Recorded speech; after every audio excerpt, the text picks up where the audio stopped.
Hello बच्चों, very good morning. I hope सारे बहुत अच्छे होंगे। और देखो फाइनली इस टॉपिक का इम्प्रूवमेंट इन फूड रिसोर्स के लास्ट सेगमेंट की तरफ अपन पहुंच चुके हैं और आज ख़त्म करने वाले हैं इस टॉपिक को। अल्दो मैंने काफ़ी डीपली लेंदी टॉपिक को कोशिश करी जितने आसान से आसान शब्दों में हो सकता है आपको बताने का, और इसीलिए थोड़ा सा ज़्यादा टाइम गया। वैसे नॉर्मली अगर देखें तो ऑफलाइन क्लासेस में अपन 12 to 15 लेक्चर्स पढ़ते हैं इसको, और ये हमारे यहाँ पर किस पार्ट्स में ख़त्म होने वाला है? छठे पार्ट्स में ख़त्म होने वाला है। शुरुआत कहाँ से की थी वो समझो। शुरुआत हमने क्रॉप प्रोडक्शन से, क्यों ज़रूरी है, कब ज़रूरी है, क्या बेसिक चीज़ें हैं जिस पर ध्यान में रखने की ज़रूरत है, वैरायटी क्या होता है, इरिगेशन क्या है, मैन्योर क्या है, फर्टिलाइजर्स क्या है, there are an number of things जिसको हमने पढ़ा। ऐसे धीरे धीरे धीरे आगे बढ़ते बढ़ते हम कहाँ पहुँच गए थे? एनिमल हस्बेंड्री पर, जिस पे हमने क्या पढ़ा? कैटल फार्मिंग पढ़ा, पोल्ट्री फार्मिंग पढ़ा, ये सारी चीज़ें। अब अपन लास्ट में पढ़ने वाले हैं किसके बारे में? फिश के बारे में और बी कीपिंग के बारे में, है ना। कोशिश तो मैंने आज भी यही करी है कि आपको ऐसे शब्दों में बताया जाए कि चीज़ें बहुत आसानी से समझ में आ जाए, है ना। एकदम सिंप्लीफाइड वे में आपकी ये चीज़ें क्लियर हो जाए और बहुत ज़्यादा सोचने की ज़रूरत आपको ना पड़े, है ना। देखो कोशिश करते हैं। अच्छा, जब फिश की बात आती है ना तो एक बड़ा ही शानदार सा गाना याद आता है। पानी रे पानी तेरा रंग कैसा, जिसमें मिला दूं लगे उस जैसा। बहुत शानदार गाना है। चल, अच्छा सुनो, जब अपन फिश की बात करते हैं तो फिश में पहले तो मैं आपको ये बता दूं कि हम पढ़ने क्या क्या वाले हैं, है ना। हम ज़्यादातर पढ़ेंगे कि जो फिश का प्रोडक्शन है वो किस बेसिस पर होता है, फिश जो हमें मिलता है, जो हम ऑब्टेन करते हैं, वो किस बेसिस पे होता है। बेसिकली ये चैप्टर, ये टॉपिक इसी दो चीज़ें पर फिक्स्ड है। तो मैं एक ओवरऑल समझो, इनिशियली 2 मिनट्स में आपको ये बताता हूँ कि बेसिकली क्या है। जैसे अपन पानी की बात कर ली तो पानी या तो सी वाटर होगा या फ्रेश वाटर होगा जो इनलैंड होता है। मतलब सिंपल सा ऐसा, या तो रिवर्स होगा, पॉन्ड होगा, लेक होगा, या सी हो जाएगा। इन सब से हमें फिश मिलता है दो तरीके से। एक जो उसमें नेचुरली ग्रो कर रहा है फिश, जिसमें हमारा कोई पॉजिटिवली हमने कुछ सपोर्ट उसमें नहीं किया उसको ग्रो कराने में, और हम उसको जाके ले आते हैं। एक तो ये हो जाता है जिसको बोलते हैं वर्ड से ही कैप्चर। कैप्चर कर लेना, पकड़ के ले आना। कोई अपनी day to day normal life जी रहा है घर वालों के साथ, बीवी बच्चों के साथ, हम एंटर करते हैं, बीवी को छोड़ के बच्चों को ले आते हैं, बच्चों को छोड़ के किसी की वाइफ को ले आते हैं। मतलब फिश की बात कर रहा हूँ मैं, ऐसा। दूसरा क्या होता है? दूसरा ये होता है कि हम जानबूझ के इंटेंशनली प्रोड्यूस करते हैं फिशेस को, चाहे वो फ्रेश वाटर की बात करें या फिर मैरीन वाटर की बात करें, है ना। जो सॉल्टी वाटर होता है उसमें उसमें हम कुछ चीज़ें एस्टैब्लिश करते हैं और तब ग्रो करते हैं। उसको क्या बोलते हैं बेटा? कल्चर, है ना। Cultural fishes, fishery. ये दो चीज़ें आपको पढ़नी है। एक जो नॉर्मली अवेलेबल है, नेचुरली अवेलेबल है, हम ले आते हैं जाके, और दूसरा एक वैसा जिसमें हम इंटेंशनली ग्रो कराते हैं। ये दो चीज़ें हैं। अच्छा, ये दो चीज़ें कहाँ कहाँ हो सकती है? ये दो चीज़ें सी में भी हो सकती है, बिल्कुल हो सकती है, सी वाटर में। ये दो चीज़ें और कहाँ कहाँ हो सकती है?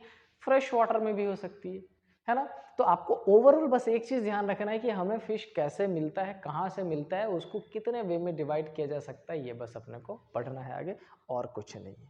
समझ आई बात?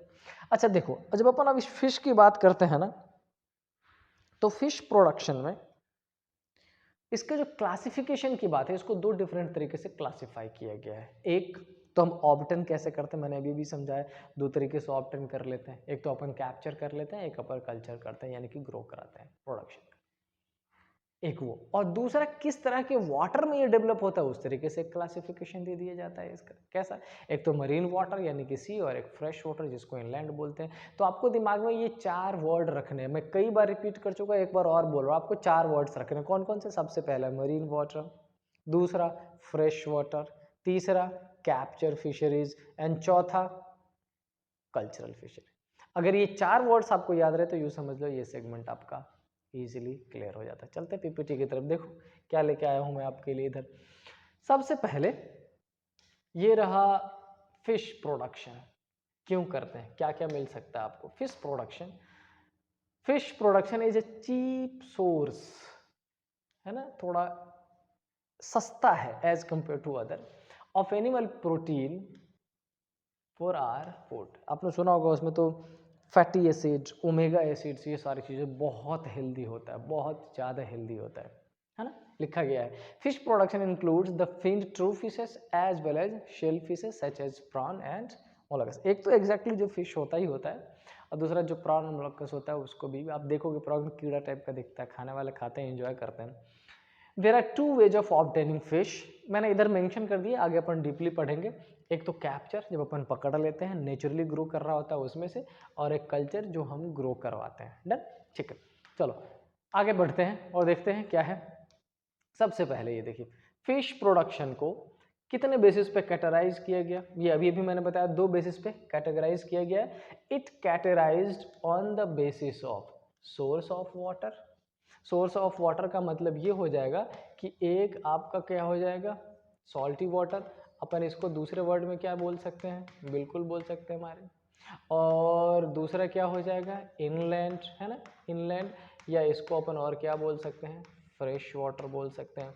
तो ये आपका सोर्स ऑफ वाटर ऑब्टेनिंग। अभी अभी इसके जस्ट पिछले वाले स्लाइड में आपने देखा, एक अपन क्या बोलते हैं बेटा, एक अपन कैप्चर कर लेते हैं, है ना, जो हमने कुछ किया नहीं है लेकिन है रखा हुआ, तो हमने देखा हाँ हाँ आपने यूज कर लिया, और एक क्या हो जाता है, कल्चर।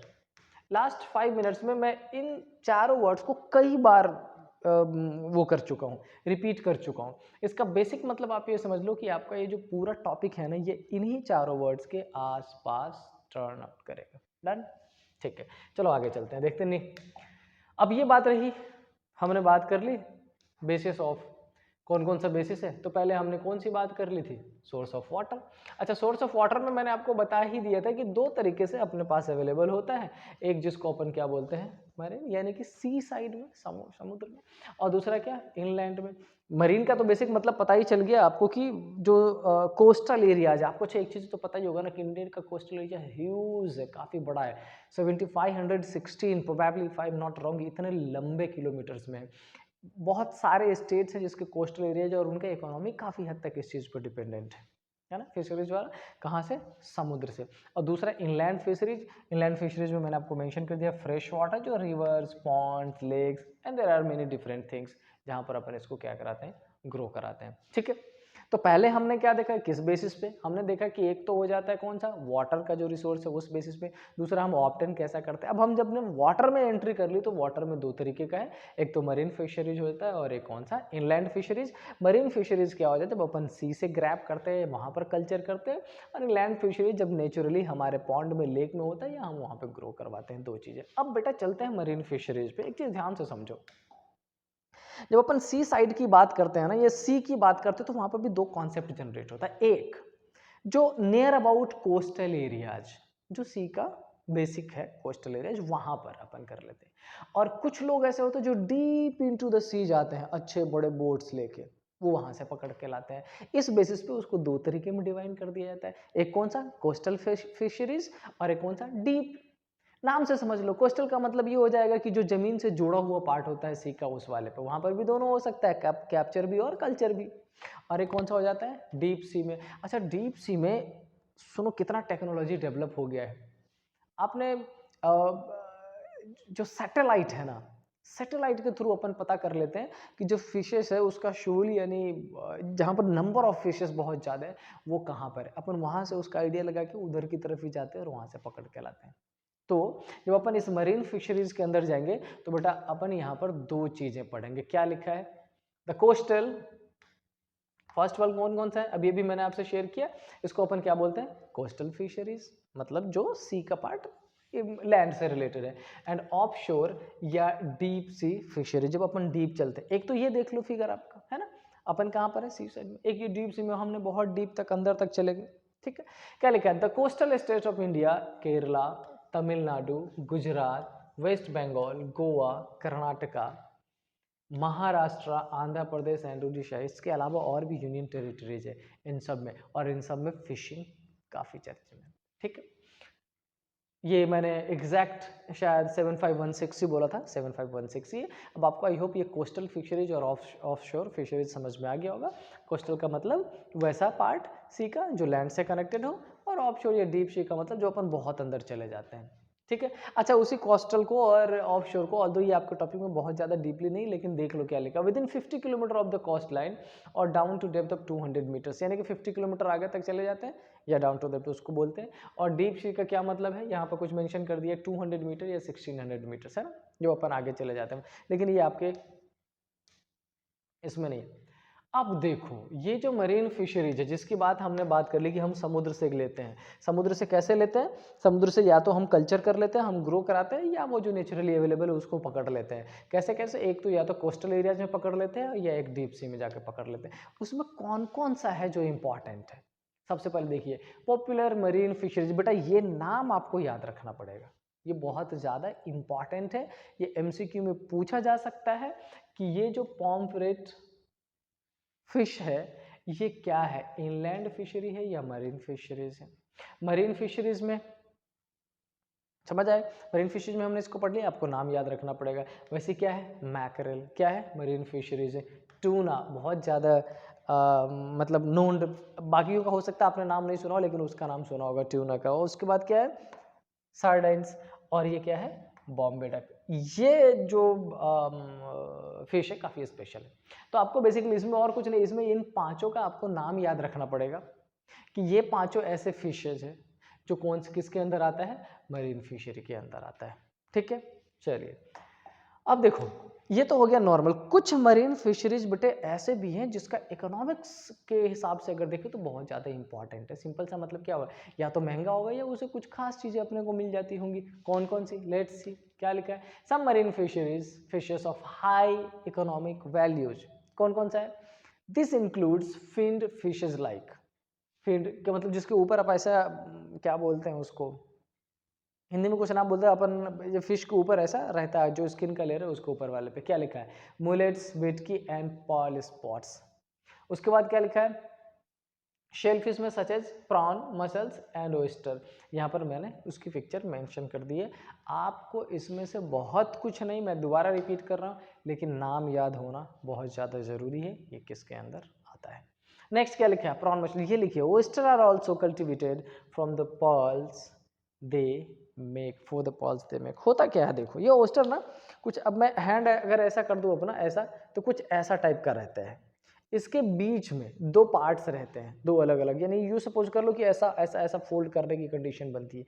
इसके अंदर जो शेप होता है ना, इसमें पॉल्स मिलते हैं, और इसीलिए उसका क्या, ये बेसिकली ये फिगर मैंने यहाँ रखा है, पता नहीं कितना क्लियर आ रहा है, बट जितना भी क्लियर आ रहा होगा ये इस पार्ट्स पे आपको दिखता है, ठीक है। किसके, ओयस्टर्स को नाम याद जरूर रखना। ओयस्टर क्या है, मरीन फिशरीज है, किस चीज़ के लिए कल्टिवेट किया जाता है, पॉल्स के लिए। डन, चलिए अब क्या है, पॉपुलर इनलैंड फिशरीज। भाई अब जैसे वहां पर कुछ था वैसे इनलैंड में भी होगा, जो नदी नाले पोखर तालाब में मिलता है अपने को, उसमें से भी कौन सा। Inland fisheries encompass any activity that extract fish and other aquatic organism from inland water like rivers, lakes, reservoirs, इन सारे जगहों पर। They are a vital source of food, livelihood and economic benefits specially in developing countries, ठीक है। तो basically जो आपके आसपास, घर के आसपास भी अगर आपने देखा होगा, हो सकता है बहुत सारे रिवर्स हो, लेक्स हो, झील हो, नाला हो, तालाब हो छोटे छोटे, उन सब में भी कई बार तो वो नेचुरली ग्रो कर जाते हैं मानसून के सीजन में, और कई बार उसको अपन क्या करते हैं, ग्रो करवाते हैं ये, और इसका बहुत इंपॉर्टेंस है। यस, हम आई होप आप में से बहुत सारों ने फिशिंग की होगी। चलो अब क्या लिखा, पॉपुलर इनलैंड फिशरीज, ये बेटा इसमें से मैक्सिमम नाम आई होप आपको पता होगा, मैक्सिमम। सुनो, बहुत मेहनत करके ये पीपीटी आपके लिए बनाई है, एकदम शानदार तरीके से कोशिश की है। रोहूस खूब खाते हैं लोग, बढ़िया से एंजॉय करके खाते हैं, अच्छा होता है।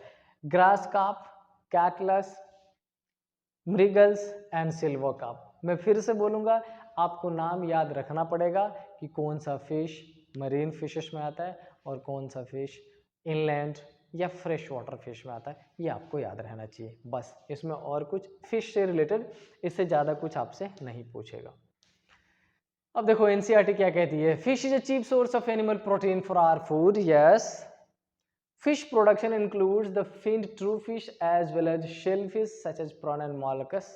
ऑलरेडी बता रखा है। जितने भी इस सुनो इस पीपीटी में जितनी चीजें शामिल की गई है वो आपके एनसीईआरटी से बिल्कुल भी बाहर नहीं है। अगर ये आधा घंटे का वीडियो प्रॉपरली देख ले तो इसमें बहुत सारी चीजें क्लियर हो जाएंगी। क्या लिखा है? There are two ways of obtaining fish, one from natural resources which is called capture fishes, जो नेचुरली अवेलेबल है capture fishes, and the other way is by fish farming. यही मैंने बोला था। एक क्या, एक आपका हो जाएगा बेटा कौन सा, नेचुरल रिसोर्सेज, और एक कौन सा, फिश फार्मिंग, जिसमें अपन फार्मिंग करें, which is called culture fishes. तो एक कैप्चर है कल्चर, आगे और भी बताऊंगा मैं इसको। और क्या लिखा है? The water source of the fish can be either sea water and fresh. याद आया? यही चार चीजें तो मैंने बोला था, sea water, fresh water, capture and culture fish. चलो आगे देखते हैं, आगे और क्या लिखा है। वही जो बताया मैंने आपको, एक तो मरीन फिशरीज होता है, NCERT as it is line put कर दिया है मैंने। India's marine fisheries resource include 7500 kilometre of coast line, वही जो बताया मैंने आपको, and the deep sea beyond it. तो आप डीप सी में भी जा सकते हो और कोस्टल एरिया में भी काम कर सकते हो। Inland fisheries fresh water resources include canals, ponds, reservoirs and rivers. Brackish water resources where sea water and fresh water mixed together, बिल्कुल होता है, सी वाटर और फ्रेश वाटर जो होता है वो मिक्स हो जाता है।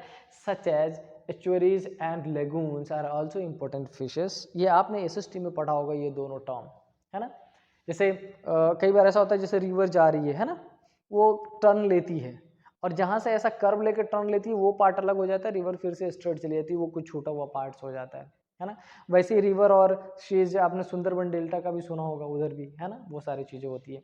इसमें बहुत कुछ नहीं है, मैंने एज इट इज़ पुट कर दिया है जो आपके एनसीईआरटी में लिखा है। क्या अब ये दूसरा पार्ट हो गया, क्या लिखा, fish production on the basis of obtaining. मैंने अभी भी आपको बताया था हम कैसे ऑब्टेन करते हैं। एक तो कैप्चर फिशरीज, अपन जाते हैं नेचुरली, हमने कोई उसमें काम नहीं किया, अपन जाते हैं वहां से ऐसा नेट फेंका, जाला फेंका, मछली एक और होता है ऐसे ऐसे बड़ी सी लकड़ी में ऐसा फंसा के ऐसा निकालते हैं, क्या बोलते हैं उसको, गाँव के लैंग्वेज में बंसी बोलते हैं उसको, पता नहीं ओरिजिनल क्या। और दूसरा ये आप पैटर्न देख लो, इसमें हमने क्या किया है, इस्टेब्लिश किया है एक प्रॉपर जगह को, और उस बेसिस पे हम क्या कर रहे हैं, कल्चर कर रहे हैं, फार्मिंग कर रहे हैं, फिश फार्मिंग। तो एक कल्चरल फिशेस और एक कैप्चर फिश। आई होप ये दोनों वर्ड आपको याद हो गया होगा, बहुत नहीं।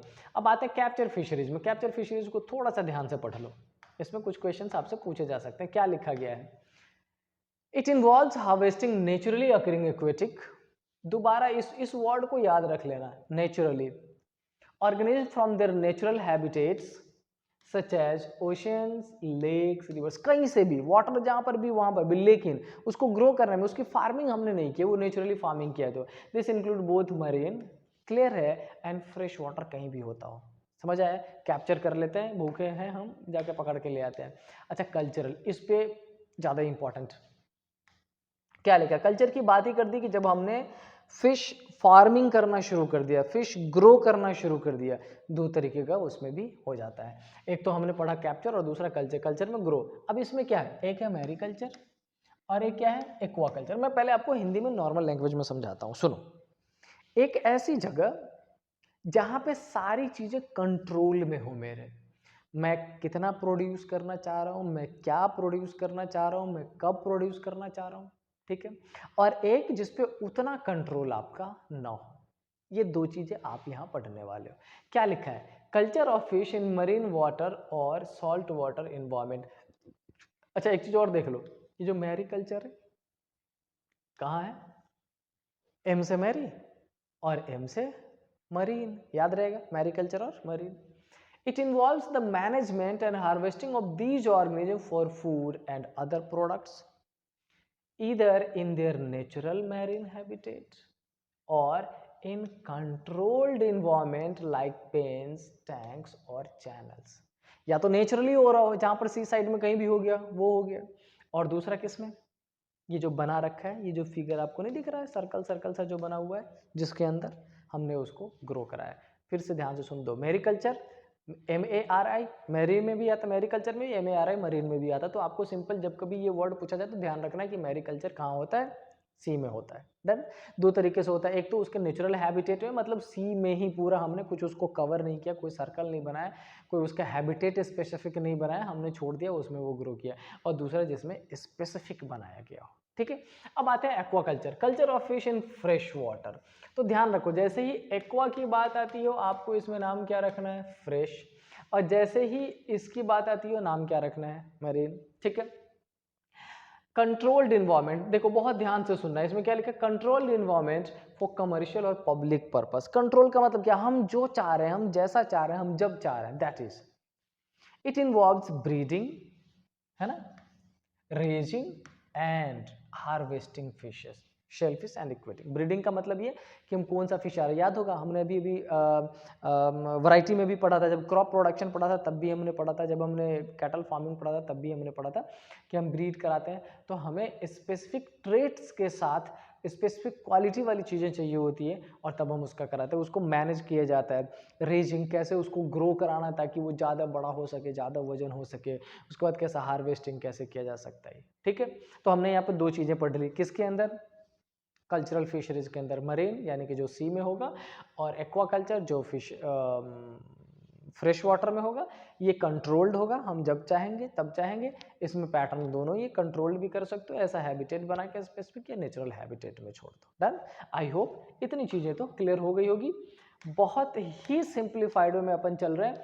अच्छा, अब थोड़ा सा आगे देखो, एक ये है बेटा इंटीग्रेटेड। अच्छा, नाम से ही इंटीग्रेटेड समझ में आता है, समझो इसमें होता क्या है। इंटीग्रेटेड, आपको याद है जब हमने क्रॉप पैटर्न पढ़ा था, क्रॉप पैटर्न में हमने ये भी पढ़ा था, याद है, एक ही खेत में दो तीन अलग अलग प्रोडक्ट, वही चीज़ है ये। इंटीग्रेटेड का मतलब ही होता है दो तीन चीज़ों को एक जगह।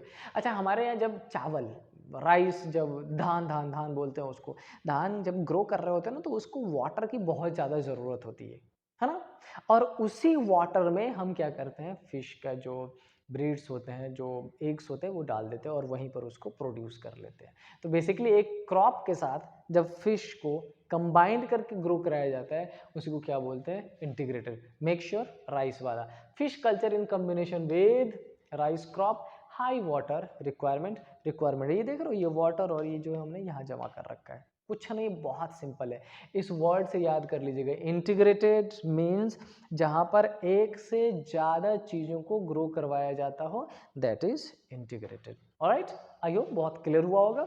अच्छा, इसके आगे अब पढ़ते हैं अपन कंपोजिट। कंपोजिट वाला इंपॉर्टेंट है।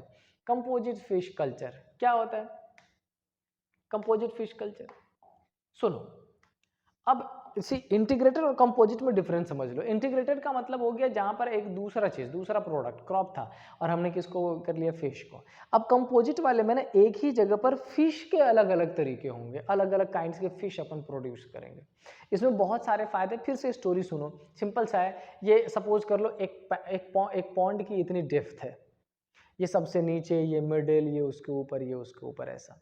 हमने इस पॉन्ड में फिश ऐसे रखे कि एक फिश जो सबसे नीचे ही रहने की टेंडेंसी है, एक थोड़े से ऊपर रहने की टेंडेंसी, एक सबसे ऊपर रहने की टेंडेंसी है उसकी। इसमें कई सारे फायदे होते हैं, एक बार में अपन डिफरेंट तरीके की फिश को ग्रो कर सकते हैं, उसकी फार्मिंग कर सकते हैं। फायदा ये होता है कि बच्चे, उनके बीच में ना फूड के लिए कोई कंपटीशन नहीं होता, उनके बीच में हैबिटेट के लिए कोई कंपटीशन नहीं होता है, क्योंकि उनकी टेंडेंसी होती है एक स्पेसिफिक जगह पे रहने की। ये इसका फायदा है। देखिए यहाँ पे क्या लिखा है, एनसीईआरटी के लाइन में क्या था, कंपोजिट या पॉलीकल्चर, एक से ज्यादा culture is a method of raising multiple fish, कितने, मल्टीपल, एक से ज्यादा species in the same pond और एरिया, एक ही जगह पर। जैसे ये इसमें, अच्छा देखो गिवन भी है, ये अपर लेयर, दूसरा लेयर, सबसे नीचे वाला लेयर, ये वाला कंडीशन। क्या लिखा है, दीज स्पीसीज टिपिकली 5 और 6 are selected based on their different feeding habits. ये इंपॉर्टेंट है, ऐसा इसीलिए बोला जा रहा है क्योंकि सपोज कर लो हमने एक ही तरह का रख दिया, ये जिसकी फीडिंग हैबिट एक ही चीज़ है, हमने खाने को डाला वो वही खा जाएगा, कुछ ही खा जाएगा, कंपटीशन में बाकी मर जाएंगे। कई बार तो एक फिश दूसरे फिश को भी खाता है, हमें उसको भी बचा के रखने की जरूरत होती है, समझ आया। तो बेसिकली ये जो बेस होता है वो उसके फीडिंग हैबिट्स पे होता है और उसी बेसिस पे इसको क्लासीफाई भी किया गया। आगे गिवन होगा, क्या लिखा है, allowing them to utilize various parts of the pond without competing for food resources.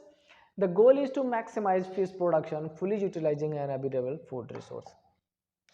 ठीक है, अब इसके बेसिस पर इसको कंपोजिट फिश कल्चर में हमने 3 नाम में इसको दे दिया। 3 नाम कौन कौन सा है?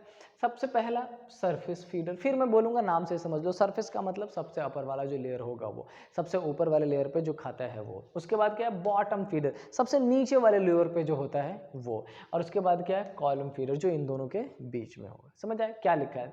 लाइक कैटला, 2 बार हो गया कोई बात नहीं। Like catla, silver Indian carp primarily consume food from the water surface. नाम याद रख लीजिएगा बेटा, ये पूछ लेगा आपसे, जो कैटला फिश है ये क्या है? सरफेस फीडर है, बॉटम फीडर है या कॉमन फीडर? आपको याद रखना पड़ेगा। बॉटम फीडर्स में क्या है? मृगला, ये भी ध्यान रखना पड़ेगा। और उसके बाद क्या है? कॉलम फीडर मीन्स रोहू, जो बहुत ज़्यादा है। ठीक है, क्या है? कॉमन फीडर मतलब वाटर के लेयर के मिडिल में होता है। समझ आया? ये हुआ कंपोजिट फिगर है। अच्छा, अब अगर मैं ये पूछ लूँ कि कंपोजिट फिगर के क्या क्या एडवांटेजेस है, क्या खुद से सोच सकते हो? हाँ सोच सकता हूँ ना सर। क्या एक बार में 5 से 6 फिश प्रोड्यूस कर सकते हैं? फिशेस के बीच में हैबिटेट के लिए कंपटीशन नहीं होगा, फिशेस के बीच में फूड के लिए कंपटीशन नहीं होगा, प्रोडक्शन ज़्यादा हो जाएगा, पॉन्ड्स में एक बार में ज़्यादा क्वालिटी के हम फिशेस रख पाएंगे, बहुत सारे वेरियस। और यही आपका अगला स्लाइड है, दैट इज क्या लिखा है? Composite fish culture. Advantage of composite fish culture are it helps to get 4 to 6 varieties in fish yield. Food in the pond gets evenly used up due to different varieties of fishes. वही सारी 5-6 चीजें, ये PPT डाल दूंगा, पढ़ लेना। क्या कुछ डिसएडवांटेज भी? हाँ है। अच्छा, क्या होता है जब आप स्पेसिफिक क्वालिटी की कोई भी चीज़ ढूंढ रहे होते हो ना, जरूरी नहीं कि वो हमेशा आपको मिल जाए। हो सकता है वो स्पेसिफिक है तो उसका कुछ स्पेसिफिक टाइम ही हो आने का। इसी तरीके से कुछ फिश के जो ब्रीड होते हैं ना, वो ज़्यादातर जो फिशेस होता है उनका जो ब्रीडिंग टाइम होता है वो मानसून का ही होता है ना। हमें उसके लिए थोड़ी सी डिसएडवांटेज हो जाती है, प्रॉपर क्वालिटी का नहीं मिलता। ऑल्दो आज के टाइम में इतने सारे हार्मोन्स का यूज़ करके हम उसको ऐसी कंडीशन में ला देते हैं ब्रीडिंग के लिए, लेकिन नेचुरली अगर देखें तो in simple terms one major disadvantage of raising multiple fish species together is that it can be difficult to get high quality pure fish seeds, as many species breed during the monsoon season. Throughout the year आपको नहीं मिलेगा, making it hard to collect a specific type. समझ आई बात? समझ आई बात? क्या disadvantage है? क्या है? बहुत सारे फिशेस या मैक्सिमम फिशेस सिर्फ मानसून टाइम में ही ब्रीड करते हैं, एग्स ले करते हैं, तो अपने को ढूंढना या फाइंड करना मुश्किल होता है। बहुत मुश्किल नहीं था। अब देख लो, ये वही एनसीईआरटी के लाइंस है जो आपको बताएगा इन सच सिस्टम कॉम्बिनेशन ऑफ 5 और 6 fishes species is used in single fish pond. पढ़ लेना इसको, बहुत सिंपल है। आगे चलते हैं। आगे क्या है? Bee keeping. अब इम्पॉर्टेंट सेगमेंट इसका, और फॉर्चुनेटली लास्ट। बी कीपिंग क्या होता है? कौन बताएगा क्या होता है बी कीपिंग? मधुमक्खी पालन? हाँ होता है। कहाँ करते हैं? स्पेसिफिक प्लेस होता है रखने की, स्पेसिफिक जगह होती है जिसको एपियरी करते हैं, बोलते हैं। एपीकल्चर से एपियरी। क्या ये मेन बिजनेस हो सकता है किसी का? बेटा रेयर देखने को मिलता है या ना के बराबर, ये सेकेंडरी बिजनेस होता है स्मॉल लेवल। प्राइमरी नहीं।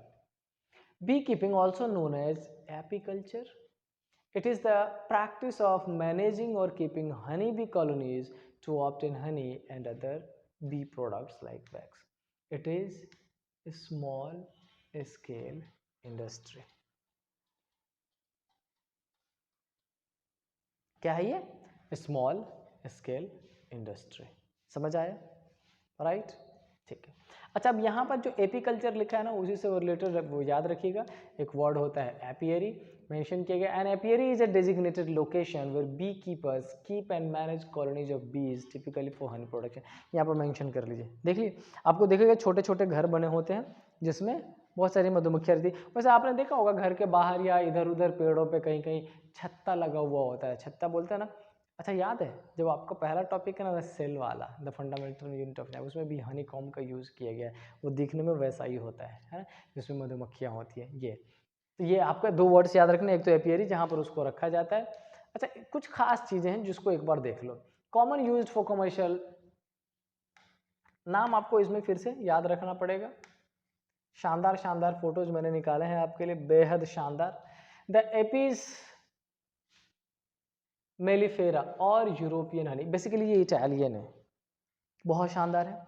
सबसे ज़्यादा लंबे टाइम तक हनी कॉम्ब में रहने की इसकी आदत होती है, इसलिए इससे हनी भी ज़्यादा आता है। क्या लिखा है? The most commonly used bee species for commercial honey production and pollination service, दोनों चीज़ के लिए, कमर्शियल हनी प्रोडक्शन के लिए भी एंड पॉलिनेशन के लिए। किसका?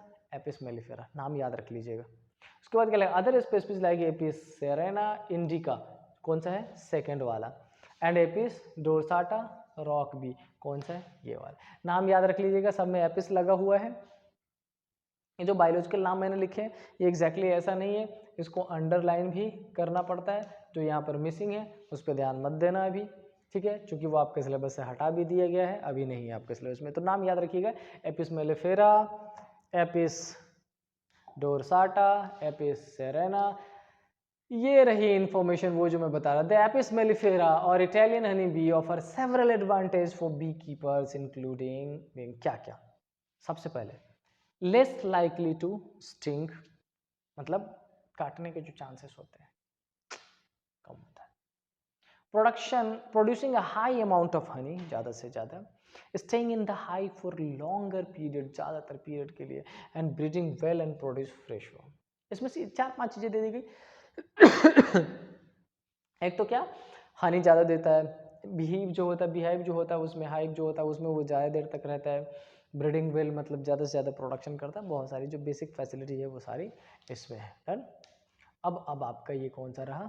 एनसीईआरटी का last. Bee keeping honey is widely used and therefore bee keeping for making honey has become an agricultural enterprises but still it is a small industry. ठीक है, ये था आपका आज का पार्ट, जिसमें आपने देखा क्या क्या। सबसे पहले हमने देखा कि फिश क्या होता है, कैसे प्रोड्यूस करता है, कैसे क्लासिफाई करते हैं, कौन कौन सा मरीन फिश है जो इम्पॉर्टेंट है, कुछ हाई इकोनॉमी वाले हैं। फिर हमने देखा कौन कौन सा इनलैंड फिशरीज है, फिर हमने देखा सी वाटर पे मरीन और इनलैंड का। उसके बाद हमने देखा कैप्चर और कल्चरल फिशेस का। कल्चरल में हमने पढ़ा मैरीकल्चर और एपीकल्चर। फिर हमने देखा इंटीग्रेटेड और कंपोजिट कल्चर, ये था। उसके बाद अपन आगे हनी पे, इस पर बहुत ज़्यादा नहीं है, कुछ छोटे नाम्स है, आपको वो याद रखने पड़ेंगे, 3-4 बस। ठीक है, और इस तरह से ये हमारा जो longest chapter of biology in 9th class, improvement in food resources, complete होता है। मिलते हैं दोबारा सेशन में, दोबारा शुरुआत करेंगे फर्स्ट चैप्टर से। लेकिन अभी मैं आपको पढ़ाने वाला हूँ क्या, क्वेश्चन वाइज, फर्स्ट चैप्टर से question wise every day 15 question लेके आऊँगा मैं आपके लिए, गो थ्रू करते रहना। मिलते रहेंगे आपको, सी यू।